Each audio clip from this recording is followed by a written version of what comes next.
Amrita TV. Digital media awards 2025 once again ഏവർക്കും സ്വാഗതം. നമ്മുടെ കൂടെ ഉള്ളത് വ്യാസനാണ്. നമസ്കാരമുണ്ട്. ശരിക്കും ഒരുപാട് ആൾക്കാരിലേക്ക് സ്പിരിച്വാലിറ്റി എന്ന് പറഞ്ഞൊരു കോൺസെപ്റ്റ് ഈ ഒരു കറന്റ് തലമുറയിൽ എത്തിക്കുന്ന ഒരാളാണ്. ഇതിൽ വലിയൊരു പങ്ക് വഹിക്കുന്നുണ്ട്. ആദ്യമായിട്ട് എനിക്ക് ചോദിക്കണം എന്നുള്ളൊരു കാര്യമാണ്, എന്താണ് ഈ ജീവിതത്തിന്റെ ഒരു മീനിങ്? താങ്കൾ അതിലൂടെയുള്ള ഒരു യാത്രയിലാണല്ലോ, അപ്പൊ എന്താണ് ശരിക്കും ലൈഫിന്റെ ഒരു അർത്ഥം എന്ന് പറയുന്നത്? ആ മീനിങ് കണ്ടുപിടിക്കാനുള്ള യാത്രയാണ്. ഇതുവരെ കണ്ടുപിടിച്ചില്ല. അപ്പൊ നമുക്ക് ഇപ്പൊ ഈ പറഞ്ഞതുപോലെ തന്നെ, ഇപ്പൊ നേരത്തെ സൂചിപ്പിച്ചതുപോലെ തന്നെ, നമ്മുടേതായിട്ടുള്ള മൂല്യങ്ങൾ, നമ്മുടെ ധർമ്മത്തെ പരമാവധി ആളുകളിലേക്ക് എത്തിക്കുക എന്നുള്ള രീതിയിലേക്കാണ് ഇപ്പൊ നമ്മൾ സഞ്ചരിച്ചുകൊണ്ടിരിക്കുന്നത്. അതിന്റെ പുതിയ അർത്ഥങ്ങൾ, പുതിയ തലങ്ങളൊക്കെ എങ്ങനെയെന്നുള്ളത് ഭഗവാന്റെ നിശ്ചയമാണ്. അതിനനുസരിച്ച് സഞ്ചരിക്കുക.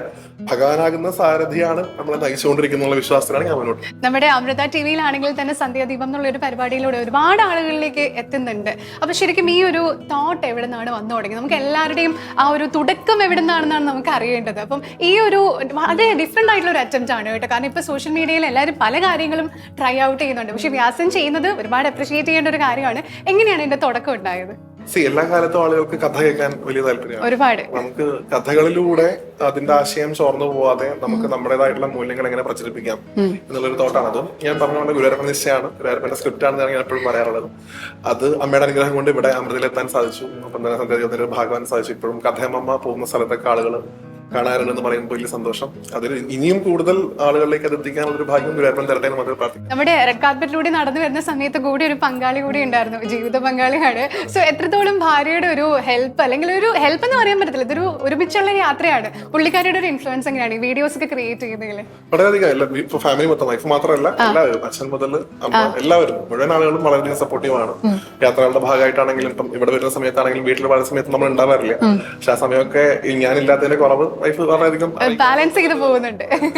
ഞാനിപ്പോ ഒരുപാട് റീൽസിലൊക്കെ കാണുന്ന കാര്യമാണ് കേട്ടോ, ഈ അമ്പലങ്ങളിൽ പോകുന്ന വീഡിയോസ് ഒക്കെ എടുക്കുമ്പോൾ അത് ആൾക്കാർക്ക് കാണാൻ ഭയങ്കര അധികം താല്പര്യമാണ്. എനിക്ക് തോന്നുന്നു കൂടുതൽ ആൾക്കാരും ആ ഒരു എന്താ പറയുക ഫീല് അംഗീകരിച്ച് അതൊരു ഒരു പോസിറ്റീവ് വൈബ് എന്ന് പറയും അല്ലേ അത്. അപ്പൊ പുതിയതായിട്ട് വരുന്ന തലമുറയോട് പറഞ്ഞു കൊടുക്കാനുള്ള ഒരു സ്പിരിച്വാലിറ്റിനെ കുറിച്ച് 2 വാക്കിൽ പറയാനാണെങ്കിൽ എന്തായിരിക്കും പറയാ?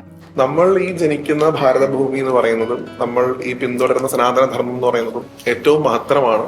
അതിൽ അഭിമാനിക്കുക, അതിന്റെ കൂടുതൽ ഉയർച്ചയ്ക്ക് വേണ്ടി പ്രവർത്തിക്കുക, അത്ര മാത്രമാണ് എല്ലാവരോടും പറയാറുള്ളത്. ഞാൻ നേരത്തെ പറഞ്ഞ പോലെ തന്നെ നമ്മുടെ അമൃത ടി.വിയിൽ സന്ധ്യാദീപം എന്നുള്ള ഒരു പരിപാടിയിലൂടെ ഒരുപാട് ആളുകളിലേക്ക് സ്പിരിച്വാലിറ്റി എന്നുള്ളൊരു കോൺസെപ്റ്റിനെ തന്നെ എത്തിക്കുന്നുണ്ട്. അപ്പൊ ഇന്ന് നമ്മുടെ അമൃത ടി.വി. ഡിജിറ്റൽ മീഡിയ അവാർഡ്സിലെ ഒരു അവാർഡ് വിന്നർ കൂടിയാണ്. എങ്ങനെയാണ് ഈ ഒരു അവാർഡ്സിനെ നോക്കി കാണുന്നത്?